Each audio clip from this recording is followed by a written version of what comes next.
இது போக வந்துட்டு பார்த்தீங்கன்னா, கங்கை அமரன் வெளிலலாம் வந்து பேட்டி குடுக்க ஆரம்பிச்சாரு. அவர் வந்து சுயநலவாதி.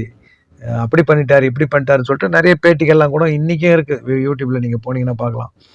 ஸோ அண்ணன பத்தி கழுவி ஊத்த ஆரம்பிச்சாரு. அப்புறம் ஒரு அகில உலக ஒரு அரசியல் கட்சி வந்துட்டு பார்த்தீங்கன்னா, இவங்க 2 பேரும் ஒண்ணா சேர்த்து வச்சு, வாங்கண்ணே, வாங்கண்ணே. எத்தன நாளைக்கு தான் அடிச்சுட்டு கழிச்சிட்டு இருப்பீங்க. வாங்க நம்ம கட்சிக்காகவாவது, நம்ம அரசியலுக்காகவாவது வாங்க நம்ம ஒண்ணா இருக்கிற மாரி காமிச்சுப்போம்.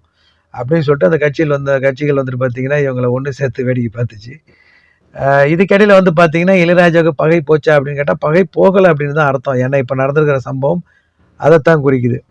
ஸோ வாழ்க்கையில வந்து பார்த்தீங்கன்னா, பல சறுக்கல்கள், பல முன்னேற்றங்கள் எல்லாம் 2 பேர் வாழ்க்கையிலயும் நடக்குது. அதுக்கப்புறமும் ஒரு சந்தர்ப்பத்துல வந்து பார்த்தீங்கன்னா, கங்கை அமரன என் வீட்டுக்கே வராத ஓடி போயிருந்தாரு. அப்புறம் திருப்பி கூப்பிட்டு அனுப்பிச்சாரு. "நீ தான் வாசல்ல விட்ட செருப்ப கழட்டிட்டு போட்டுட்டு போனதோட இருக்கணும். போட்டுட்டு கூட ஓடக்கூடாது. என்ன ஓடி போன்னு சொல்லிட்டல்ல.